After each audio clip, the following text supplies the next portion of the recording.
မြတ်စွာဘုရားရဲ့ဌာနတရားကိုနာယူမှတ်သားပြီးတော့တစ်ဖက်ဘာသာကြားတွေကဘုရားပေါ်မှာဆွဆွဲကြတယ်ဘယ်လိုဆွဆွဲတုံးဆိုယဟန်ဂေါရမကဒါနနဲ့ပတ်သက်ပြီးဟောလေးရှိတယ်တဲ့ငါကိုလှူမှအကျိုးရှိတယ်တခြားပုဂ္ဂိုလ်တွေလှူရင်အကျိုးမကြည့်ဘူးလို့ဟောတယ်တဲ့ငါတပည့်တွေလှူမှအကျိုးကြီးတယ်တခြားပုဂ္ဂိုလ်တွေရဲ့တပည့်ကိုလှူရင်အကျိုးမကြည့်ဘူးလို့ဟောတယ်သာဝတိပြည်ကကောသလမင်းကြီးရဲ့နားထီအောင်ရောက်လာကောသလမင်းကြီးရဲ့နားပါကြားလာဖះကငါသာလှူရမယ်သူများကိုမလှူရဘူးငါလှူမှအကျိုးရှိတယ်သူများလှူရင်အကျိုးမရှိဘူးငါတပည့်တွေလှူမှအကျိုးကြီးတယ်သူများတပည့်တွေလှူရင်အကျိုးမကြီးဘူးလို့ဒီလိုဟောတယ်ဆိုပြီးတော့ဆွဆွဲကြဲမှုတွေပေါ်လာခဲ့ဘူးတဲ့အဲ့ဒီဆွဆွဲမှုကိုတခါတော့ကမင်းဆိုးရာစာပရိသတ်တရားပွဲတစ်ပွဲမှာပရိသတ်စုံတဲ့တရားပွဲတစ်ပွဲမှာကောသလမင်းကြီးကအဲ့ဒီသတင်းကိုခြေဖြတ်ဖို့အနေနဲ့မြတ်စွာဘုရားကိုမေးခွန်းနှစ်ခုမေးဘူးတယ်မေးခွန်းနှစ်ပုဒ်မေးဘူးတယ်ပရိသတ်ထဲမှာမေးတယ်ဘာမေးတော့ဆိုအရှင်ဘုရားတဲ့တပည့်တော်လှူခြင်းနဲ့တဲ့ဘယ်လှူရမလဲသူမေးတာကြည့်နော်ဘယ်မှာလှူရမလဲဆိုမြတ်စွာဘုရားဘယ်လိုဖြေတော့တကားတော့မင်းကြီးချီညိုတဲ့နေရာလှူတဲ့ချီညိုတဲ့ဆိုတာကိုယ်စိတ်ဝင်စားတဲ့နေရာလှူလို့ပြောဒါတခွန်ဒီမေကုန်းကပြေးသွားတာနော်အရှင်ဘုရားဘယ်လှူရမလို့ဆိုအိုးကိုကြိုက်တဲ့နေရာလှူပေါ့ဘယ်သူလှူလို့ပြောဘူးအဲ့ကြတော့ဘုရားကိုကြိုက်တဲ့နေရာလှူကိုချီညိုတဲ့နေရာလှူဘုရားသုံးတဲ့စကားလုံးလေးကဘယ်လိုသုံးလို့ဆိုယထပတိရတိတထဒေဟိတဲ့ကိုစိတ်ချီနူးတဲ့နေရာကိုလှူပါလို့သူတို့ပြောတာဟောနောက်တစ်ခါမင်းကြီးကဆက်ပြီးတော့မေးခွန်းတစ်ခုထပ်မေးတယ်ကောင်းပြီဖေရတဲ့တပည့်တော်ဘယ်သူလှူရင်ဘယ်ကိုလှူရင်ပို့ပြီးတော့အကျိုးချီးမလဲဟောဒီမေးခွန်းမေးလာမေးတော့မြတ်စွာဘုရားကဖြေတယ်တခါတော့မင်းကြီးတဲ့ခုနမေးခွန်းနဲ့ဒီမေးခွန်းကမတူဘူးတဲ့ခုနမေးခွန်းကဘယ်မှာလှူရမလဲဆိုတော့ကိုကြည်ညိုတဲ့စီလှူလို့ပြောဘယ်လှူရင်အကျိုးကြီးမလဲအကျိုးရှိမလဲဆိုတော့ဒီမေးခွန်းကခုနမေးခွန်းနဲ့မတူဘူးတဲ့အဲ့ဒါကြောင့်မို့လို့သီလရှိတဲ့ပုဂ္ဂိုလ်ကိုလှူရင်အကျိုးကြီးတယ်သီလမရှိတဲ့ပုဂ္ဂိုလ်ကိုလှူရင်အကျိုးမကြီးဘူးဟောခွဲခြားဖြေလိုက်ပြီအဲ့ကြတယ်ဒီလိုဆိုတာပေါ့နော်အဲ့ဒီမှာပရိသတ်ကရှင်းသွားတယ်မြတ်စွာဘုရားပေါ်မှာဆွဆွဲထားတယ်ငါသာလှူရမယ်သူများကိုမလှူရဘူးငါလှူမှအကျိုးကြီးတယ်သူများလှူရင်အကျိုးမကြီးဘူးငါတာဝကတွေကိုသာလှူရမယ်သူများတာဝကတွေကိုမလှူရဘူးငါတာဝကတွေလှူမှသာအကျိုးကြီးတယ်သူများတာဝကတွေလှူရင်အကျိုးမကြီးဘူးဆိုတဲ့ဘုရားကဟောတယ်ဆိုတဲ့သတင်းပြန့်နေတဲ့ဆွဆွဲချက်မမှန်ကန်ဘူးဆိုတာထင်ရှားတော့ဘုရားကိုယ်တိုင်ကနှုတ်မိတ်ပြီးတော့ဖြေလိုက်တော့မှန်ကန်ဒါရှင်းလင်းသွားတာတခုနော်အဲ့ဒါလို့မရှင်းလင်းခင်ကဖြစ်လေဝိသခောတဆိုတဲ့ပြပိုက်ကသူကြားတဲ့သတင်းကိုမြတ်စွာဘုရားလာလျှောက်တယ်ရှင်ဂေါရမတဲ့ကျွန်ုပ်ဒီသတင်းကိုကြားနေရတယ်တဲ့ဘာလဲဆိုယဟန်ဂေါရမကဒါနတရားနဲ့ပတ်သက်ပြီးဟောရတယ်တဲ့ငါကိုသာလှူရမယ်သူများကိုမလှူရဘူးငါတပည့်သားတွေကိုသာလှူရမယ်တခြားတပည့်သားတွေကိုမလှူရဘူးငါလှူမှအကျိုးကြီးတယ်တခြားလူတွေလှူရင်အကျိုးမကြီးဘူးငါတပည့်သားတွေလှူမှအကျိုးကြီးတယ်တခြားတပည့်သားတွေကိုလှူရင်အကျိုးမကြီးဘူးလို့ဒီလိုဟောတယ်လို့တပည့်တော်သတင်းကြားနေပါတယ်တဲ့အဲ့ဒီကြားတဲ့သတင်းဟာတကယ်အမှန်ပဲလားအရှင်ဘုရားဟောတဲ့ဟာကိုလိုက်ပြောတာဟုတ်သလားတပည့်တော်အနေနဲ့ကတော့မဆွဆွဲလို့ပါဘူးတဲ့မဆွဆွဲလို့ပါဘူးအရှင်ဘုရားဟောတယ်ဆိုတာတပည့်တော်မသိဘူးအဲ့ဒါကြောင့်လို့မဆွဆွဲလို့ဘူးတဲ့ဒီဟောပြောချက်နဲ့ပတ်သက်ပြီးတော့အရှင်ဘုရားပေါ်မှာဆွဲချက်တွေဖြစ်နေတယ်ပေါ့ဟုတ်ပါသလား မှန်ကန်တဲ့အနေနဲ့သူတို့ရှင်ဘုရားပြောတဲ့အတိုင်းလိုက်ပြောတာဟုတ်ကြရဲ့လားတပည့်တော်တို့ကတော့မဆွဆွဲလိုပါဘူးလို့ဘုရားကိုလျှောက်တယ်နော်အဲ့ဒီမှာဒါနတရားနဲ့ပတ်သက်တဲ့မြတ်စွာဘုရားရဲ့သဘောထားကိုမြတ်စွာဘုရားထုတ်ဖော်ပြီးတော့ဟောတာပဲအဲ့ဒီမှာစစ်မှန်သဘောတရားဆိုတော့မြတ်စွာဘုရားကဟောတယ်ဒီစကားဟာတက်တက်ဆွဆွဲပြီးတော့ပြောတဲ့စကားများတာဖြစ်တယ်သူတခါမှအဲ့ဒါလို့မဟောဘူးတဲ့ငါကိုသာလှူရမယ်သူများကိုမလှူရဘူးငါဘယ်တော့မှမပြောငါတပည့်ကိုသာလှူရမယ်သူများတပည့်တာဝကတွေကိုမလှူရဘူးဘယ်တော့မှမပြောငါကိုလှူမှသာအကျိုးကြည့်တယ်သူများကိုလှူရင်အကျိုးမကြည့်ဘူးလို့လည်းဘယ်တော့မှမပြောဘူးငါတပည့်တာဝကတွေလှူမှအကျိုးကြည့်တယ်တခြားတပည့်တာဝကတွေကိုလှူရင်အကျိုးမကြည့်ဘူးလို့ငါမပြောဘူးတဲ့သူတို့ဟာတက်တက်ငါ့ကိုဆွဆွဲပြောဆိုကြတာပဲဖြစ်တယ်နော်ငါတခုပြောမယ်တဲ့ယောခောဝိသပရံဒါနံတရန္တံဝါရင်တိဝါရေတိလူတယောက်ဟာသူများအလှလူတာကိုတားမြစ်လို့ရှိရင်တဲ့အန္တရာယ်၃မျိုးလောက်တာရောက်တယ်ပေါ့သူ့ဘာသူလှူတာကိုယ်လည်းမဆိုင်အဲ့ဒါမျိုးငါမပြောဘူးတဲ့သူများလှူတာကိုဟန်တာတဲ့ပုဂ္ဂိုလ်ဟာအန္တရာယ်ပြုရရောက်တယ်တဲ့ဒီ၃မျိုးကိုအန္တရာယ်ပြုရရောက်တယ်ဘာလဲလို့ဆိုလို့ရှိရင်နော်အလှဒါယကကုသိုလ်ရဖို့အတွက်အန္တရာယ်ဖြစ်တယ်ဟုတ်လှူတဲ့လူကသူကသွားဟန်တာလို့မလှူနဲ့လို့ပြောသည့်အတွက်ကြောင့်ကုသိုလ်ရမှမရတော့ဘူးလေအဲ့ဒါကြောင့်မို့လို့သူများလှူတာကိုတားမြစ်မယ်ဆိုလို့ရှိရင်တဲ့ဒါယကာရဲ့ကုသိုလ်အန္တရာယ်ကိုလည်းသူလောက်ရရောက်တယ်ကုသိုလ်ကိုအန္တရာယ်ပြုတာတားဆီးတာလည်းဖြစ်တယ်ပုံညံတရယ်လို့ခေါ်တာပေါ့နော်ကုသိုလ်ရမှမရတော့ဘူးကုသိုလ်ကောင်းမှုရဲ့အန္တရာယ်ဖြစ်သွားတယ်ကုသိုလ်မဖြစ်တော့နောက်တစ်ခုကဘာတော့ဆိုအလူကံပုဂ္ဂိုလ်အတွက်ရမယ်ပစ္စည်းမရလိုက်ဘူးဆိုသူ့ကိုလည်းပဲလာဘန်တရယ်သူရမယ်ပစ္စည်းအတွက်အန္တရာယ်လုံးလိုက်တာပဲတဲ့ဒါတော့အလူကံပုဂ္ဂိုလ်အလှတဲ့ပုဂ္ဂိုလ်ကဒါယကာကကုသိုလ်ရမှမရတော့ဘူးအလူကံပုဂ္ဂိုလ်ကလည်းပစ္စည်းရမှမရတော့ဘူးဟောအလူကံပုဂ္ဂိုလ်ကိုလည်းကုသိုလ်မဖြစ်အောင်အန္တရာယ်ပေးလိုက်တာနဲ့တူတူပဲတဲ့လူခံတဲ့ပုဂ္ဂိုလ်လည်းပဲပစ္စည်းရမှမရအောင်အန္တရာယ်ပြုတာနဲ့တူတူပဲတဲ့မြတ်စွာဘုရားဒါမျိုးငါဘယ်တော့မှမလုပ်ဘူးနောက်ဆုံးမှာသူများလှူတာကိုဟန်တားတဲ့ပုဂ္ဂိုလ်ဟာတဲ့မဟန်တားခင်ကလေးကသူ့ရဲ့စိတ်ယုတ်မှကြောင့်မို့လို့သူများလှူတာသူကသူလှူတာပဲလေအဲ့တော့မလိုမုန်းတာတဲ့စိတ်နဲ့ဟန်တားတာဖြစ်သွားတာဖြစ်သွားတော့မဟန်တားခင်ကလေးကသူကခုနကကောင်းမှုရဲ့အန္တရာယ်မဖြစ်ခင်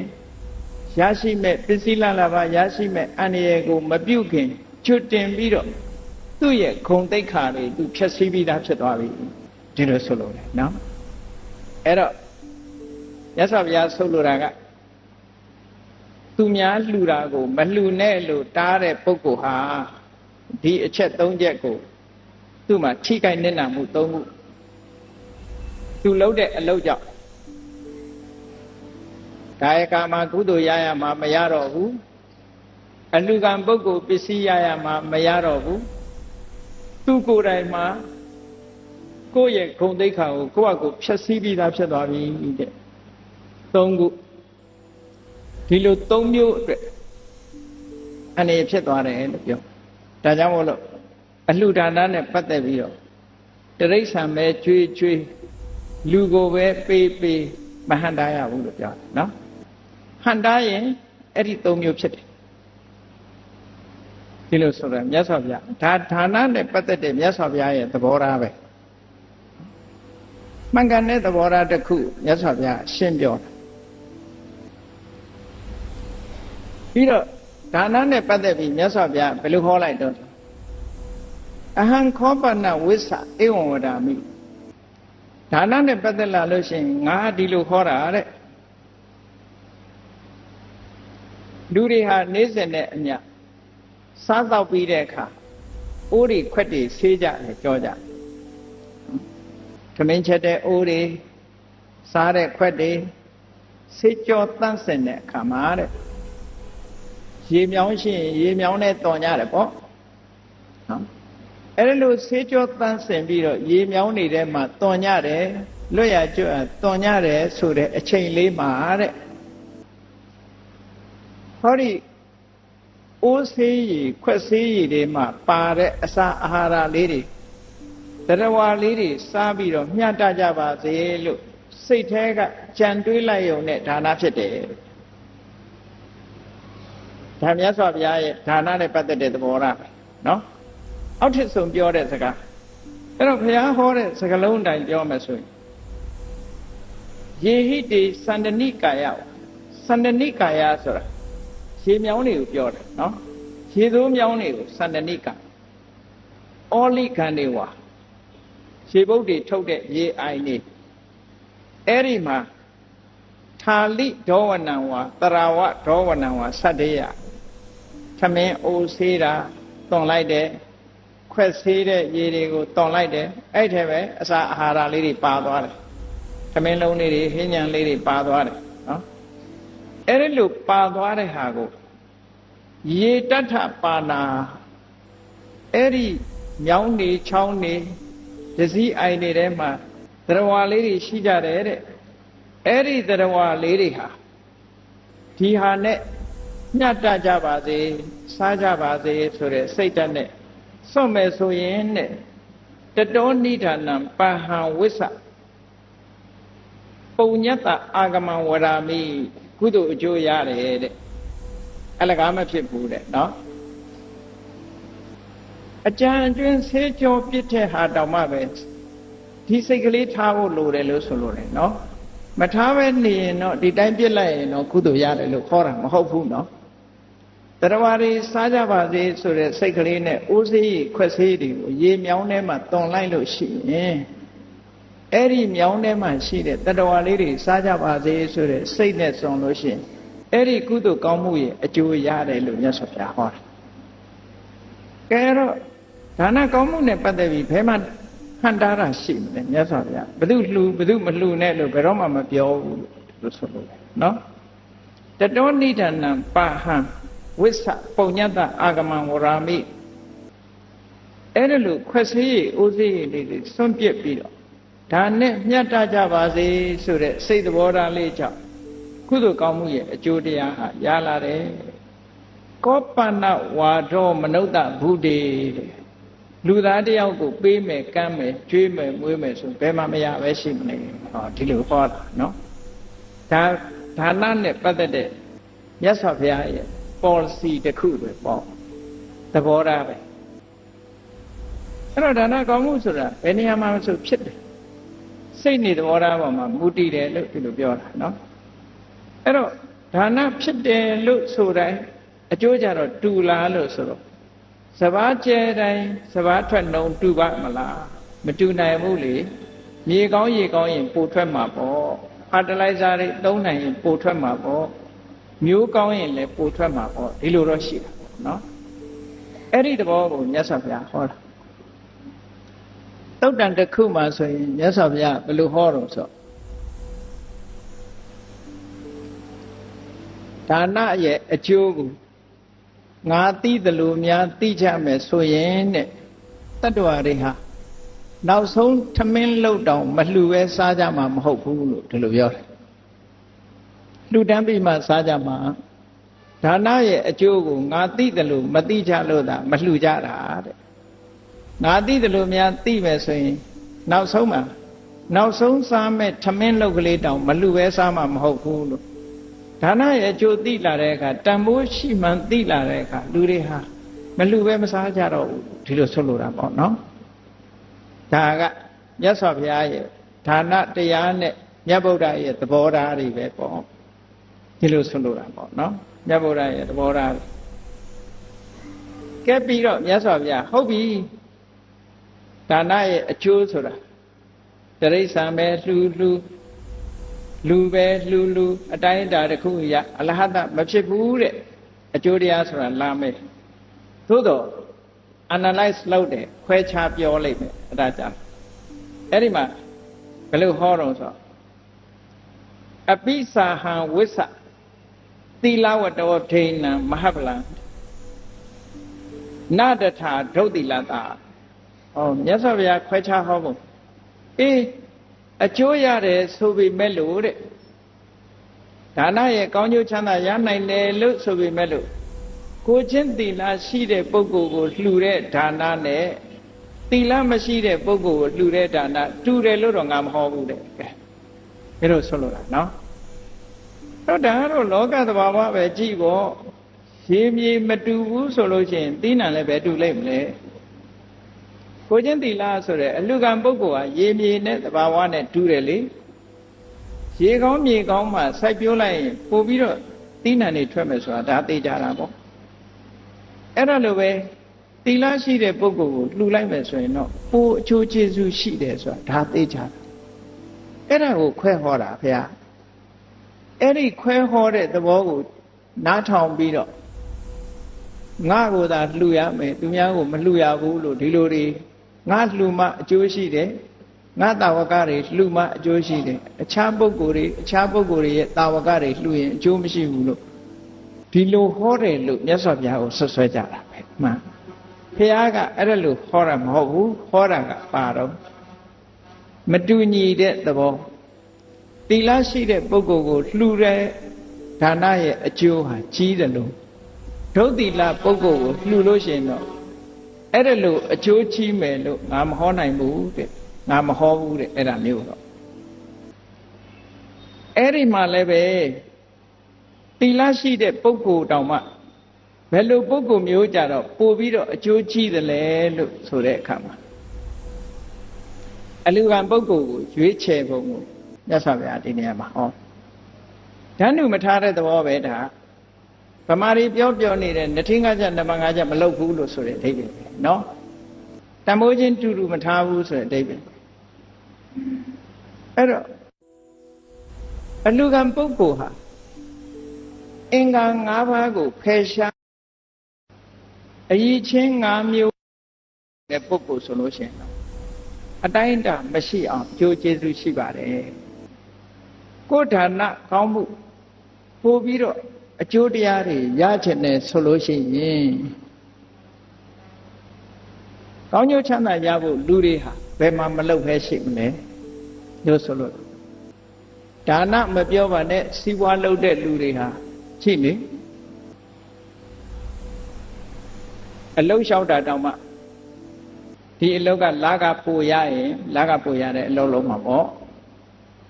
အယောင်းဝယ်လုပ်တဲ့အခါလဲအမြတ်များရင်အမြတ်များတဲ့အလုလုပ်ကြတာပဲလေဒီလုပ်ငန်းကအမြတ်နည်းတယ်ဆိုဟောအမြတ်များတဲ့အလုရွှေ့လုပ်တာပဲလေဒီကုမ္ပဏီလျှောက်တာတောင်ဒီကုမ္ပဏီကလာကနည်းတယ်ဆိုဟိုကုမ္ပဏီကလာကပိုရရင်အဲ့ဒီကုမ္ပဏီပြောင်းလုံးမှာပဲလေအဲ့ဒါမျိုးလို့ပဲကုသိုလ်ကောင်းမှုလုပ်တဲ့အခါမှာဘယ်နေရာလှူရင်အကျိုးပိုရသလဲဆိုတာအကျိုးပိုရတဲ့နေရာလှူမှာပဲလေဒါကတော့တဘာဝဒါလောကတဘာဝပြောတယ်အဲ့တော့မြတ်စွာဘုရားကအကျိုးရှိတဲ့နေရာအနေနဲ့သတ်မှတ်ပြတယ်ပုဂ္ဂိုလ်တရားရဲ့အရေးချင်းဟာမကောင်းတဲ့အညစ်အကြေး၅မျိုးကိုဖယ်ရှားပြီးသားဖြစ်ရမယ်အလှူကံပုဂ္ဂိုလ်မှာဒါအမြင့်ဆုံးအလှူကံပုဂ္ဂိုလ်ပြောတယ်ဒါကြောင့်မို့တန်ခါဂုဏ်ထဲမှာပါရမောလားအနုတ္တရံပုညခိတံလောကတအနုတ္တရပုညခိတကုသိုလ်ကောင်းမှုပြိုးဖို့လယ်မြေတွေထဲမှာအကောင်းဆုံးလယ်မြေလို့ဒီလိုသတ်မှတ်တာနော်ကုသိုလ်ပြိုးပင်นี่ပြိုးဖို့အတွက်အကောင်းဆုံးလယ်မြေတန်ခါဟာအကောင်းဆုံးလယ်မြေပဲလို့ဒီလိုသတ်မှတ်ပြီးတော့မြတ်စွာဘုရားဟောတယ်အဲ့ဒီမဲ့ပုဂ္ဂိုလ်တယောက်ဆိုလို့ရှိရင်အဲ့ဒီပုဂ္ဂိုလ်ဟာစိတ်ရဲ့အညစ်အကြေး၅ပါးကိုဖယ်ရှားပြီးသားဖြစ်ရမယ်အညစ်အကြေး၅မျိုးဆိုတာဘာလဲလို့ဆိုရင် အဲ့ဒီလူခံတဲ့ပုဂ္ဂိုလ်ဟာကာမိသန္တာလို့ခေါ်တဲ့လိုချင်စရာအာယုန်တွေပေါ်မှာလိုချင်တတ်တဲ့တဏှာကိုဖယ်ရှားပြီးတဲ့ပုဂ္ဂိုလ်ဖြစ်ရမယ်ဆိုလိုတာကာမိသန္တာဖယ်ရှားနိုင်တဲ့ပုဂ္ဂိုလ်ဖြစ်ရမယ်ကာမိသန္တာဆိုတာကာမဆိုတာလိုချင်စရာအာယုန်ကိုခေါ်တယ်လိုချင်စရာအာယုန်ဆိုတာဘာတွေတုံးဆိုရင်မျက်စိကမြင်ရတဲ့လိုချင်စရာအဆင်း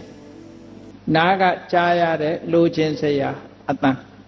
နှာခေါင်းကနမ်းရှူရတဲ့လိုချင်စရာအနတ်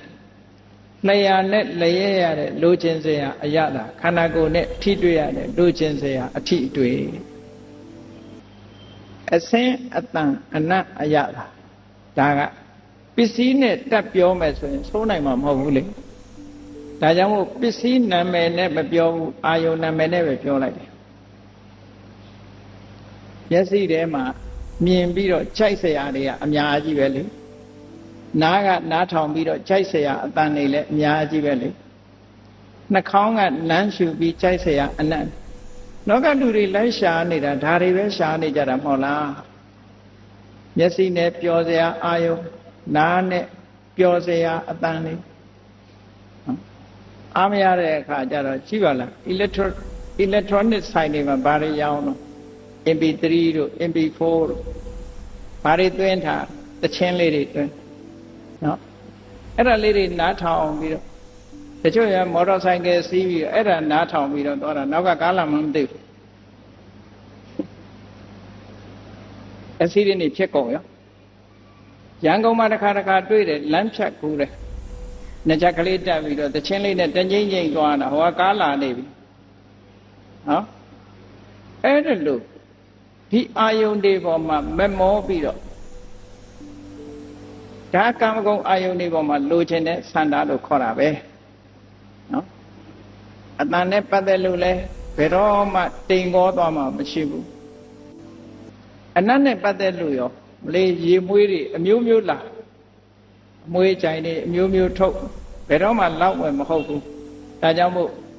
အမွေးကြိုင်ထုတ်တဲ့ကုမ္ပဏီတွေချမ်းသာနေကြတာလေဟောလျှာရော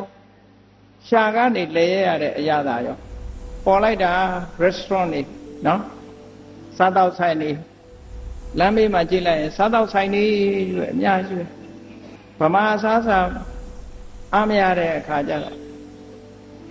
ဒါကကိုရီးယားစားတဲ့နော်ဒါကဂျပန်စတိုင်နဲ့ဆိုပြီးတော့အမျိုးစုံပဲဘယ်ကကြက်ကြော်ကောင်းတယ်ဘယ်ကအသားကင်ကောင်းတယ်သွားစားကြတာလေနော်ကောင်းမေးဆိုတဲ့ဟာရှားကြံစားအဲ့ဒါကိုကာမိသန္တာလို့ခေါ်တာပဲကာမိသန္တာဆိုတာတခြားမဟုတ်ဘူးနားထောင်စရာကောင်းတဲ့အတန်တွေရှားတယ်မွေးကြိုင်တဲ့အနံ့တွေရှားတယ်ကောင်းတဲ့အရာသာတွေကိုရှားနေတယ်လိုချင်နေတယ်တတ်မဲ့နေတယ်ခန္ဓာကိုယ်နဲ့အထီးအတွေ့တွေနဲ့ဒူဒူပဲရှားကြမ်းနေတယ်အဲ့ဒါကာမိသန္တာအဲ့ဒါလို့ကာမဂုဏ်အာယုန်နောက်မှာတန်တမဲ့ပြီးတော့ဖြစ်နေတဲ့ဆန္ဒတွေကိုဖယ်ရှားနိုင်တဲ့ပုဂ္ဂိုလ်ဖြစ်ရမယ်ဒီလိုဆိုလို့လေနော်အဲ့ဒီဆန္ဒတွေကိုချိုးနှိမ်ဖယ်ရှားထားတဲ့ပုဂ္ဂိုလ်ဖြစ်ရမယ်တဲ့ဒါသူ့ရဲ့အရေးချင်းတစ်ခုနောက်တစ်ခါ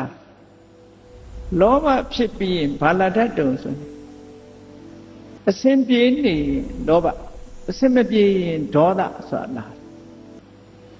မုန်းတိတဲ့ဒေါသကလောဘနောက်မှာလိုက်လာတတ်တယ်ဟောအဲ့ဒါကိုဗျာပါဒလို့ခေါ်တယ်ဗျာပါဒလည်းစိတ်ရဲ့အညစ်အကြေးတစ်ခုပဲကာမိသန္တာတို့ဗျာပါဒတို့စိတ်ထဲမှာရောက်နေပြီဆိုရင်ကုသိုလ်ဖြစ်ဖို့အခြေအနေမရှိတော့ဒါကြောင့်မို့သူ့ကိုနိဝရဏလို့ခေါ်တယ်ကုသိုလ်စိတ်တွေမဖြစ်အောင်ဆုတ်ပိတ်ထတဲ့တရားမန္တလေးမြို့မှာရေမြောင်းနေပိတ်နေပြီဆိုလို့ရှိရင်မိုးရွာရင်ရေလွှမ်းမှာပေါ့အဲ့ဒါလို့ပဲလူတွေရဲ့စိတ်တွေမှာကာမိသန္တာတို့ဗျာပါဒတို့ပိတ်ဆို့နေပြီဆိုလို့ရှိရင်ကုသိုလ်စိတ်တွေမရတော့ဒီလိုဆိုတာနော်ဟောနောက်တစ်ခုကဥဒိစ္စဂုတ်ကုတ်္စစိတ်တွေလေလွင့်နေတယ်စိတ်သောကတွေစိတ်ပူလောင်မှုတွေဖြစ်နေခုခေတ်ပြောရင် stress ပေါ့စိတ်ဖြစ်စည်းမှုတွေဝင်နေ အဲ့ဒီလိုစိတ်ဖိစီးနေတဲ့စီးပွားရေးကြောင့်ဖြစ်စေစိတ်ဖိစီးမှုတွေများလာ stress တွေများလာပြီဆိုလို့ရှိရင်လေကုသိုလ်ဖြစ်ဖို့ပဲရှိတော့မှာရှိတော့စိတ်ရဲ့အညစ်အကြေးတစ်ခုနောက်တစ်ခုထိဏမိတ်တာတဲ့ကုသိုလ်လုပ်ဖို့အတွက်စိတ်မပါဘူးစိတ်အားတွေပြော့လာစိတ်ဓာတ်တွေကတွန့်ဆုတ်လာတယ်အဲ့ဒါလည်းပဲကုသိုလ်ဖြစ်ဖို့ရအတွက်အခွင့်အလမ်းတွေနည်းသွားနောက်ဆုံးတစ်ခုကတော့တန်တရားဘယ်ဟာကိုမှအမှန်ကန်မသိဘူးမဆုံးဖြတ်နိုင်ဘူးတရားဓမ္မနဲ့ပတ်သက်လဲဟိုလူပြောဟုတ်လို့ဒီလူပြောဟုတ်လို့ဘာသာတရားနဲ့ပတ်သက်လာလို့ရှိရင်ဟိုဘာသာကောင်းလို့ဒီဘာသာကောင်းလို့နဲ့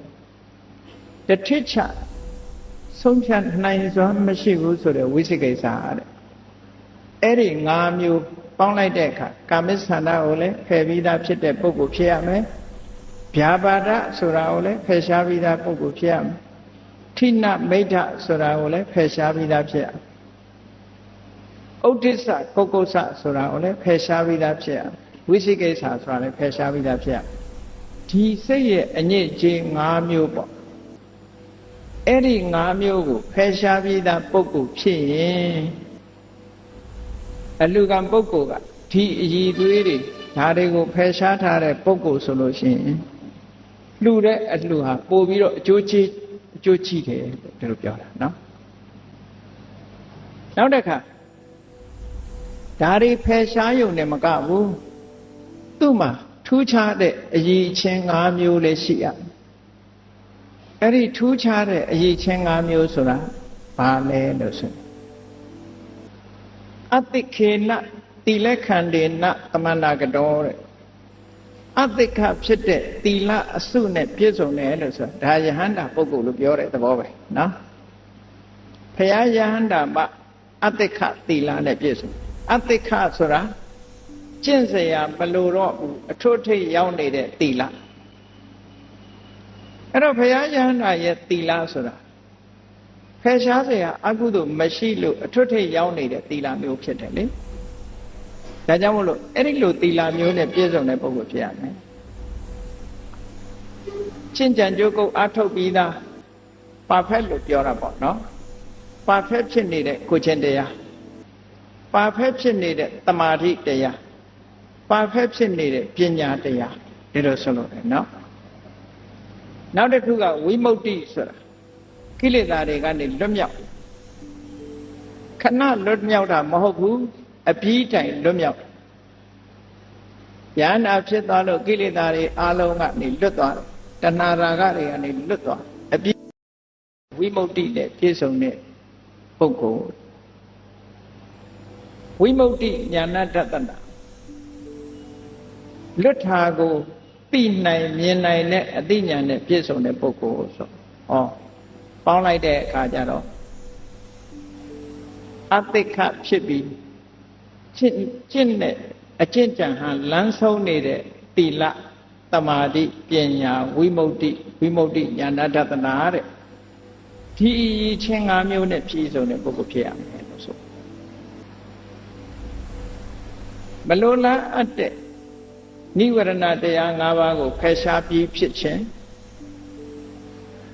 အစစ်မြင့်တဲ့သီလသမာဓိပညာဝိမု ക്തി ဉာဏတတနာတို့နဲ့ပြည့်စုံခြင်းလို့ဆိုတဲ့ဒီအင်္ဂါ10ချက်နဲ့ပြည့်စုံတဲ့ပုဂ္ဂိုလ်လှူရင်ကတော့အတိုင်းအတာခင်းမဲ့လောက်အောင်အကျိုးများပါတယ်လို့မြတ်စွာဘုရားဟောတာဒီလိုဆိုလိုတာနော်ဒါနနဲ့ပတ်သက်တဲ့မြတ်စွာဘုရားရဲ့သဘောထားတစ်ခုအဲ့ဒီသဘောထားကိုပဲဂါထာလေးနဲ့ထပ်ပြီးတော့မြတ်စွာဘုရားဒီသုတ်တံမှာဟောထားတာရှိသေးတယ်ဘုရားဟောတဲ့စကားလုံးလေးတွေကနွားဆိုတာနနမကြီးသားဖြစ်နဖြူမသားဖြစ်နဝါမသားဖြစ်နကြားမသားပဲဖြစ်ဖွာကြိုင်ပြီးတော့ဝန်ယုံနိုင်မှုကအဓိကပဲတဲ့ဒါတော့ဟုတ်တယ်နော်စီးပွားရေးနဲ့ပတ်သက်ပြီးတော့ပြောတာကြားဖို့ကြပါလိမ့်မယ်တရုတ်ပြည်ကခေါင်းဆောင်ကြီးတိမ်လျှောက်ပင်ပြောသွားတယ်ဆိုတဲ့စကားတစ်ခု ကြောင်ဟာလက်ထာဖြူတာအဓိကမဟုတ်ဘူးကြွက်ခုတ်ဖို့ကအရေးကြီးတယ်ဒီလိုဆိုလို့နော်ကြောင်နဲ့ကြောင်ဖြူဒါအရေးမကြီးဘူးကြွက်ခုတ်ဖို့ကအရေးကြီးတယ်အခုလည်းပဲမြတ်စွာဘုရားကဒီမှာဒါနကောင်းမှုလုပ်ပြီဆိုတာကိုဥပမာတစ်ခုအနေနဲ့ပြောမယ်အေးနည်းနည်းမှသားဖြစ်နှဖြူမှသားဖြစ်အဓိကမဟုတ်ဘူးတဲ့ဆိုလိုတာကတော့နွားဟာနည်းနည်းပဲဖြစ်စေနှကြားပဲဖြစ်စေနော်နှဖြူပဲဖြစ်စေနှနီပဲဖြစ်စေအရေးကြီးတာတော့ဝန်ယုံနိုင်ဖို့ကအဓိကအဲ့ဒီဝန်ယုံနိုင်တဲ့နွားကိုပဲလှဲကပြီးတော့ဝန်တဲ့မှာပဲပေါ့နဘိနဂတ်တွေဘယ်မှာဘယ်သူကသုံးမလဲပေါ့ဒီလိုဆိုလို့ရတယ်ပေါ့အဲ့ဒါမျိုးလိုပဲအရေးချင်းကိုကြည့်ပြီးတော့အသုံးချတယ်လို့ဒီလိုဆိုတာနော်ဒါမြတ်စွာဘုရားကဒီလိုဟောတာဒေါရလျှောဗလတံပန္နောတဲ့ဝန်ယုံနိုင်တဲ့အင်အားကြီးရှိတယ်ကလျာဏဇဝနိကမောသူများတဲ့ပို့ပြီးတော့တမ္မန်ဖြတ်လက်တယ်လင်မြန်ဖြတ်လက်တယ်တမေဝဘာရီယုံစန်းတိအဲ့ဒီလိုနွားမျိုးကိုသာဝန်ထမ်းမှုအတွက်လှဲမှကရတယ်အသုံးချတယ်ဆိုတာတမ္မာထွားချိုင်းပြီးတော့ဝန်ယုံနိုင်တဲ့နွားမျိုးကိုအသုံးချတာအဲ့ဒါလိုပဲတဲ့ဒီပုဂ္ဂိုလ်တွေထဲမှာလည်းပဲဘု து သားဘယ်ဇတ်ဝင်ကသားခတ္တိယမင်းမျိုးကသားလားဗြဟ္မဏကသားလားရိုးရိုးလူရဲ့သားလားဘာလူမျိုးရဲ့သားပဲဖြစ်တဲ့နော်မြတ်စွာဘုရားအရေးကြီးတဲ့အရေးချင်းတွေနဲ့ပြည့်စုံမှုကအရေးကြီးတယ်ရေးကြီးတဲ့အရေးချင်းတွေဆိုတာဘာလဲလူဖြစ်လာလို့ရှိရင်ဒန္တရှင်ကျေးရမယ်စိတ်ဓာတ်ယဉ်ကျေးမှနှုတ်ယဉ်ကျေးတယ်ကိုယ်ယဉ်ကျေးတယ်စိတ်မယဉ်ကျေးလို့ရှိရင်အပြောဆိုလည်းမယဉ်ကျေးဘူးသွားရလာလည်းမယဉ်ကျေးဘူးဒါမို့ဒန္တဆုံးမသွန်သင်ထားလို့ယဉ်ကျေးတဲ့ပုဂ္ဂိုလ်ဖြစ်ရသုက္ကတအကျင့်ကောင်းတဲ့ပုဂ္ဂိုလ်မျိုးဖြစ်ရဒါလူရွေးတဲ့နည်းတွေကိုပြောပြတယ်ဟုတ်တယ်လေကုမ္ပဏီတစ်ခုမှလည်းဝန်ထမ်းတယောက်ခန်းတယ်လို့ရှိရင်ဘာရွေးမဆိုအရေးချင်းပဲရွေးတာပဲလေအင်တာဗျူးခေါ်တာဘာရွေးတာတော့ဆိုအရေးချင်းပဲရွေးတာကိုယ်လုပ်ငန်းနဲ့တင့်တော်တဲ့အရေးချင်းရွေးကြတာဒါဒီတိတ်ပဲပြောတာပဲဘာမှမထူးဘူးလောကသဘာဝနဲ့မြတ်စွာဘုရားဟောနေတာနဲ့တူတူတွေဟောနေတာနော်ဒါကြောင့်မို့လူကိုရွေးပြီးအလှကံပုဂ္ဂိုလ်ရွေးပြီးဆိုရင်ဒန္တရင်ကျေးတဲ့ပုဂ္ဂိုလ်ဖြစ်ရမယ်သုဝတ္တအကျင့်ကောင်းတဲ့ပုဂ္ဂိုလ်ဖြစ်ရမယ်ဓမ္မထကိုချင်းတရားပေါ်မှာခိုင်ခိုင်မာမာအဂတိမလိုက်ဘဲနဲ့ကိုချင်းတရားပေါ်မှာဆွဲမြဲစွာတည်တဲ့ပုဂ္ဂိုလ်မျိုးဖြစ်ရမယ်သီလတမ္ပန္နကိုချင်းသီလနဲ့ပြည့်စုံတဲ့ပုဂ္ဂိုလ်ဖြစ်သစ္စာဝါဒီသစ္စာရှိတဲ့ပုဂ္ဂိုလ်ဖြစ်ရမယ်မှန်တာကိုသာပြောတယ်ဘယ်တော့မှလိမ့်မပြောဘူးနော်နောက်တစ်ခုဟိရိမနမဟုတ်တာလောက်ရမှာရှက်တဲ့ပုဂ္ဂိုလ်မဟုတ်တာလောက်ရမှာမရှက်ဘူးဆိုတဲ့ပုဂ္ဂိုလ်ကမမြင်သလိုလုံးမှာပဲလေဘုဒ္ဓခါကိုထိန်းတဲ့ပုဂ္ဂိုလ်မျိုးဖြစ်ရတယ်ဒီဟာနံပါတ်6အရေးချင်းကဟိရိမနမကောင်းတာလောက်ရမှာရှက်စိတ်ရှိတဲ့ပုဂ္ဂိုလ်ဖြစ်ရမယ်ဒီလိုဆိုလို့ရနော်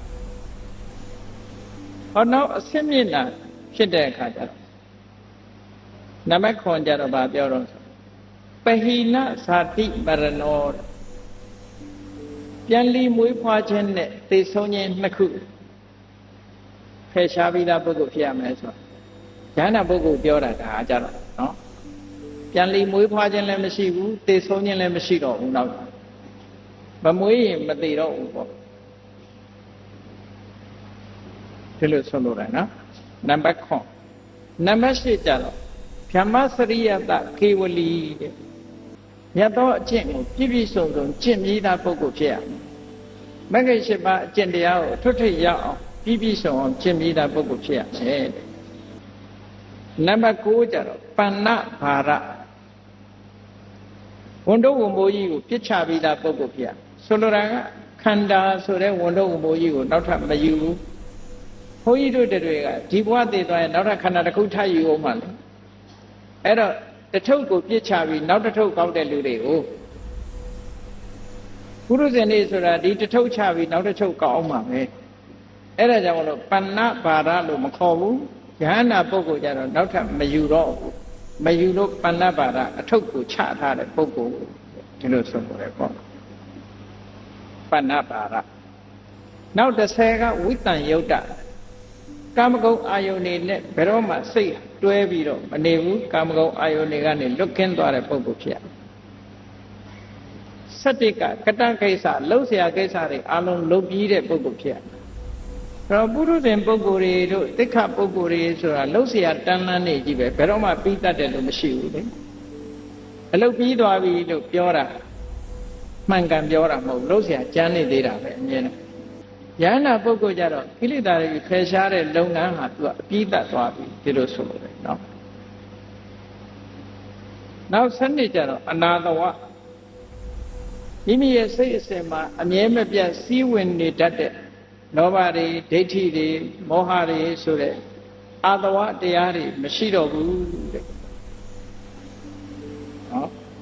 နံပါတ်14ကပါရဂုနိဗ္ဗာန်တည်းဟူသောကံတစ်ဖက်ကံတို့တက်လန်းပြီးဖြစ်သွားပြီတဏှာဆိုတဲ့ဒီဘက်ကနေပြီးတော့နိဗ္ဗာန်ဆိုတဲ့ဟိုဘက်ကိုရောက်သွားပါရဂုသဗ္ဗဓမ္မနာကျင့်စရာတရားအလုံးရဲ့အထွတ်ထိပ်ကိုရောက်သွားပြီလို့ဒီလိုပြောတာကြတော့အနုပါဒာယနိဗ္ဗုတောတဏှာဒိဋ္ဌိနဲ့ဆွဲလန်းနေလုံးဝမရှိတော့ပဲနဲ့ဒုက္ခခတ်သိမ်းချုပ်ငြိမ်းသွားတယ်ကိလေသာတွေချုပ်သွားသည့်အတွက်ကြောင့်ခန္ဓာလည်းချုပ်ငြိမ်းသွားတဲ့ပုဂ္ဂိုလ်အလုံးဟာချုပ်ငြိမ်းသွားအဲ့ဒါလို့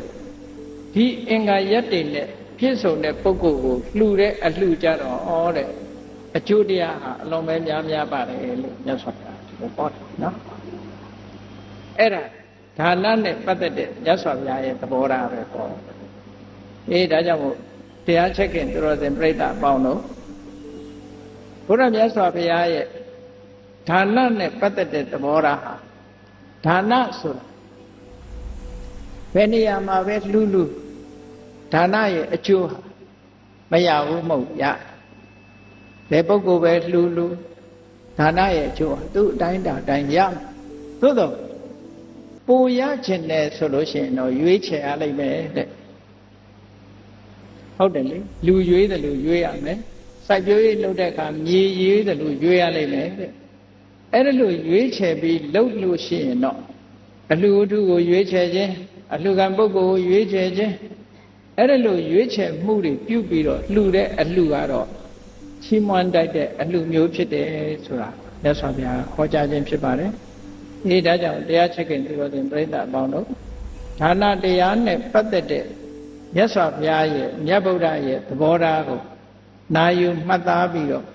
မိမိတို့ကိုယ်တိုင်မြတ်စွာဘုရားရဲ့အဆုံးအမကိုနားလည်သဘောပေါက်ပြီးဒါနကောင်းမှုလုပ်တိုင်းလိုက်နာကျင့်သုံးခြင်းဖြင့်ကောင်းကျိုးချမ်းသာတွေများစွာရရှိအောင်ဆောင်ရွက်နိုင်ကြပါစေကုန်သတည်း